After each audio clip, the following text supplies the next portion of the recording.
नमस्कार, आप देख रहे हैं तेज खबर 24 और वक्त है खबरों का। रीवा में वन विभाग अमले के द्वारा गिद्धों के संरक्षण को लेकर अनूठी पहल की शुरुआत की गई है, जिसके तहत वन विभाग ने रामायण के पात्र जटायु के वंशजों की रक्षा के लिए जटायु संरक्षण अभियान की शुरुआत की है। इस अभियान के तहत वन विभाग की कोशिश रहेगी कि लोगों में मवेशियों पर उपयोग की जा रही जहरीली दवाओं के प्रयोग को रोका जाए। इसके साथ ही विभाग ने वल्चर मॉनिटरिंग के लिए भी तैयारियां करनी शुरू कर दी हैं। महाकाव्य रामायण में एक पात्र जटायु का उल्लेख किया गया है, जिसने माता सीता के हरण के वक्त उनकी रक्षा करने की कोशिश की थी और इस बीच वह रावण से युद्ध करते हुए वीरगति को प्राप्त हुए थे, जिसके बाद भगवान राम ने उन्हें अपने तात का दर्जा दिया था और अब उन महान गिद्ध राज जटायु के वंशजों के संरक्षण को लेकर रीवा जिले के वन विभाग द्वारा मुहिम चलाई जा रही है, जिसके तहत वन विभाग के अमले ने जटायु संरक्षण अभियान के साथ रीवा में गिद्धों के बचाव पर प्रयास शुरू कर दिया है।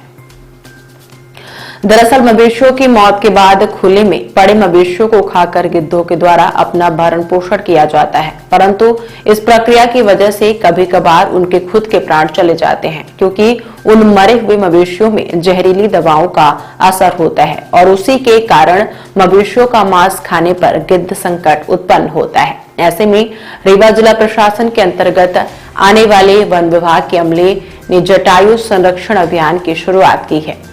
वन विभाग अमले का मानना है कि जो लोग गौपालन का कार्य करते हैं, अक्सर उनके द्वारा अपने मवेशियों के ऊपर जहरीली दवाओं का उपयोग किया जाता है और उसी दवाई की वजह से गिद्धों की भी मौत हो जाती है। ऐसे में वन विभाग की टीम उन दवाओं की बिक्री सहित उपयोग में पाबंदी लगाने की योजना बना रही है। इसके लिए विभाग की टीम के द्वारा क्षेत्रों में जाकर जन जागरूकता के प्रयास भी किए जा रहे हैं।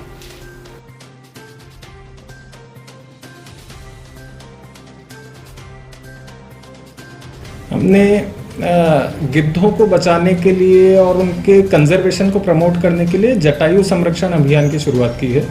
इसमें मेनली हमारा फोकस 2-3 परिक्षेत्रों पे, एक तो सिरमौर, एक सिमरिया और एक हनुमाना में है।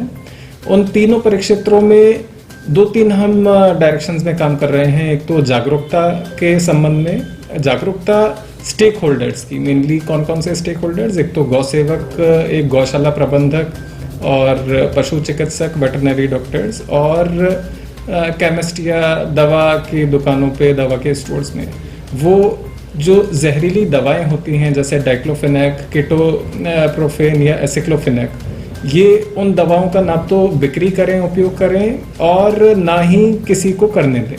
तो इसके बारे में जागरूकता फैलाने के लिए, और अगर मान लीजिए हमारे काफ़ी प्रयासों के बाद भी अगर इनका उपयोग होता है तो हम जब्ती की कार्रवाई भी करेंगे। एक तो ये चीजें रीवा से शुरू हो रही है और कहीं से? ये शुरुआत इसकी रीवा से हुई है और इसका प्रतिबंध जो है वो भारत सरकार ने डाइक्लोफेनेक का तो 2008 में लगाया था और जो बची 2 दवाएं कीटोप्रोफेन और एसिक्लोफेनेक, इसके अभी 2023 में कुछ महीनों पहले ही लगाया है। तो एक काम तो ये चल रहा है जागरूकता का, दूसरा वल्चर मॉनिटरिंग का काम चल रहा है, क्योंकि अभी नेस्टिंग का और अंडे देने का सीज़न शुरू हो गया है और जनवरी तक रहेगा।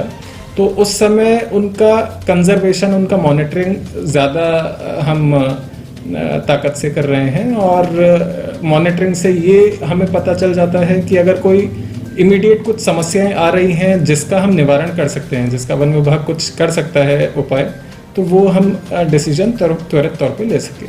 इन दवाओं से किस प्रकार के नुकसान होते हैं? इन दवाओं को बंद करने की कोशिश की जा रही है। इन दवाओं का उपयोग मेनली मवेशियों के लिए किया जाता है, उनके दर्द निवारण के लिए या उनके उपचार के लिए। और अगर वो मवेशी मर जाते हैं, ख़त्म हो जाते हैं, तो उनकी डेड बॉडीज़ को जो गिद्ध खाते हैं तो उनके उनके किडनियों में खराबियां आ जाती हैं और किडनी फेलियर, जिसको रीनल फेलियर भी बोला जाता है, रीनल फेलियर के कारण उनकी वल्चर्स की मॉर्टेलिटी होती है। तो अगर इन दवाओं का उपयोग कम होगा तो रीनल फेलियर्स भी कम होंगे, दैट मीन्स वल्चर्स का प्रमोशन या कंजर्वेशन होगा।